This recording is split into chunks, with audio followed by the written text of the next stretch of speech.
Hi everyone, Mackie79 here and welcome to this new deck tech video. Now before we start this video, I wanted to thank you guys. My YouTube channel is almost hitting 300 subscribers and I really appreciate that, so I just wanted to point that out. Thanks a lot. Now, for the deck tech video, in previous videos, the mixing it up videos, you guys see this deck pop up. It's the all color control deck. And you guys liked it because there were some few people who wanted to see a deck tech video and some more gameplay of it. And I really like the feedback from the community. It's what the Mixing It Up series was for, to let me know what you guys think and what you like and what you don't like and what you want to see more of. So really appreciate the feedback. It's important. So now I'll show you the deck. Now the deck isn't exactly all new. Before Battle for Zendikar I already had this deck, but it has changed a lot and the win conditions are a bit different. Now it's always been a Planeswalkers deck, but before Battle for Zendikar I used the tutelage, Sphinx tutelage as a win condition. But that went out because with Battle for Zendikar we got a bunch of new Planeswalkers and they went in and I needed room to put them in, so the Sphinx tutelage went out. Now, the purpose of this deck is actually the win conditions are Planeswalkers, and I need to stall the game to get those win conditions. So it's pretty basic setup actually. You see that a lot with ramp decks and everything, just stalling the game until you get your win conditions, and this is fixed on Planeswalkers. So I will show you the deck, everything. So we begin with Fog, 4 copies. Well, I guess Fog is a beautiful example how to stall a game. It basically gives you an extra turn for 1 mana if it isn't burn you're playing against, because of course it doesn't work that way. You see a lot of new players play this when they're playing against a burn player, but of course it doesn't work that way. It only prevents combat damage. But still, for a 1 mana cost card and at instant speed, it's of course it needs to be at instant speed, but you know what I mean, it's a great card. And in this deck I can stall a turn more. Then the Chase, Vryn's Prodigy, it's an old Planeswalker, you all know him by now. Still very decent. Now I play very little creatures, very few creatures in this deck. It's all instant sorceries and Planeswalkers and a few creatures. Now with this Chase, the chance that I can flip him is actually really small because I play so few creatures. My opponent's removal, his hand will be full of removal and Chase will probably get burned or reef salt or whatever. The chance that he survives is little, but if it's in the early game and the opponent doesn't have the removal in his hand, then it's actually pretty decent. I can filter my hand to get my other win conditions or whatever I need at the moment. So I still think he's a big value in this deck. Then the Telling Time, I play all 3 copies. I need to dig into my deck to find the win conditions, and if I don't do that, the game will take on forever, and it's already a very slow deck. It's very annoying to play against because it goes so slow. I only got a few win conditions. So then the Twin Bolt, very good burn card early game. Deals against aggressive decks. Yeah, just great cheap removal. Then Nissa, still in my opinion one of the better Planeswalkers out there. You can flip her immediately. I'm not gonna play her on my third turn unless I really need a forest. Normally I just play her when I can flip her. Then the Natural Connection, actually pretty important also. because because I play 5 colors, you need some mana fixing at a certain moment.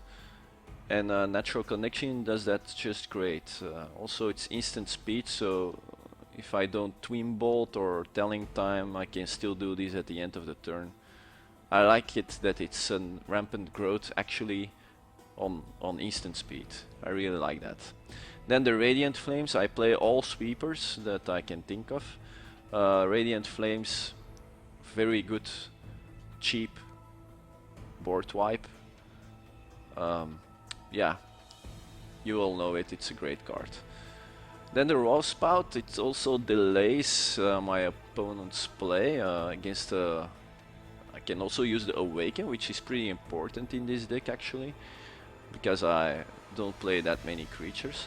So the Awaken actually, yeah, it's an important ability here.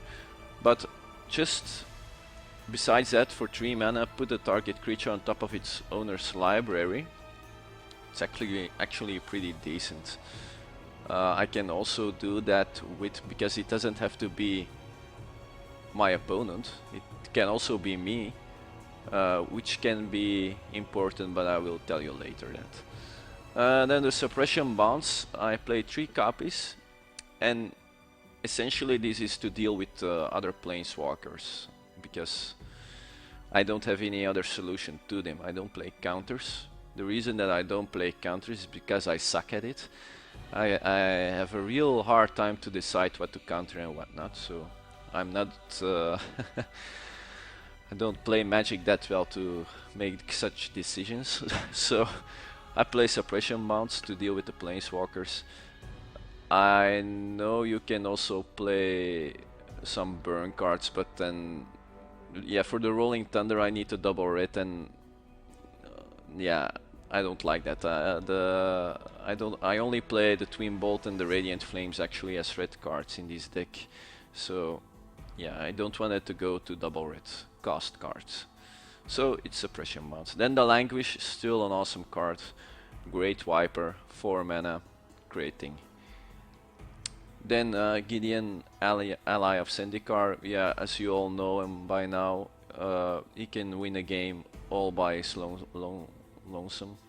So yeah, not much to say that hasn't been said before. He can create tokens, and he can swing for 5 each turn. And the board should stay pretty clear with all this removal. So yeah, it shouldn't be a problem to hit your opponent for the 5 damage every turn. Then Kiora, Master of the Depths. Actually, the only ability that I play her for is for the -8 actually. So I'm gonna go up to her ultimate and then try to win the game that way, because yeah, the -2, it's not bad, but I don't play creatures. Same reason for the +1. I can untap a land, which comes in hand, which is handy from time to time, if I'm a bit screwed or whatever. Then one of the few creatures that I play is the Scap here. It seems pretty obvious why I play him. He can get some stuff back that I need, another board wipe or whatever. Then the Prism Array, actually I haven't been able to try it out yet. I tested the deck quite a lot in its new version, right, that you see right here, but I never drew the Prism Array, so I can't tell you if it works well or not. But I guess if I can play it with 5 different colors, I think it's pretty sweet, and I can tap target creature when I remove a counter, and I can scry for 3, which is actually a big thing later in the game. So I still anxious to try it out actually. Then the Planner Outburst, yeah, the best board wipe you can play for the moment. Everything nice except for the land creatures, which you really have to bear in mind from time to time, because I lost. I had a game once and I wanted to blow everything up, but of course my opponent played an Awaken deck, and yeah, you get the picture. Didn't do much. Then the Angelic Edict. Yeah, I play this especially for Ulamog or other ugly things like that. Then the Upnixilis. Yeah, I think he's an awesome planeswalker. Gives you card advantage. He lets you control the board. And his ultimate is game winning, so for 5 mana, great card. And then the Green Warden of Murasa. Yeah, he can get everything back that winds up in my graveyard, so that's a pretty good thing. And the Royal Spout right here, you can use that on your own Green Warden, for example, to get something else back, but it's a play that I haven't done yet, but it is possible.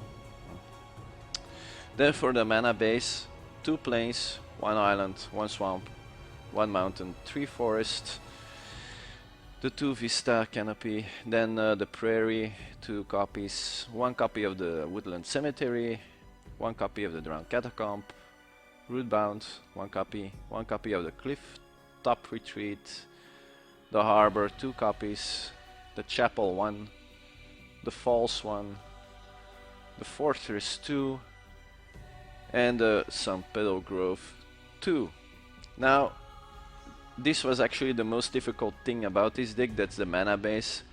As you can see, some of the duels are 2, others are 1. I think I tried it all out, and I think for now it's pretty decent. I don't have too much troubles anymore, so I'm going to keep it this way for a while and see if it keeps working. Anything else to say? Let me see. The deck stats, yeah. As you can see, we play most white, blue and green. The black and the red is a more splash color, but with the language I still need to do black. And then for the curve, yeah, it's a pretty weird curve, but yeah, not that much early game, but since it has to stall the game, yeah, you don't really need that. You just have to keep the board under control early game, and that's what the board wipes are for. So yeah, I get pretty good results with this deck. It's fun to play if you like control. It's yeah, you can't get more control-y than this, I guess. Except if you play counters on top of it, but yeah, maybe you guys can play it with counters. Like I said, I suck with it, but go ahead, give it a try. You can take out the Royal Spout, for example, put a few hard counters in it, the Scatter to the Wind or something like that.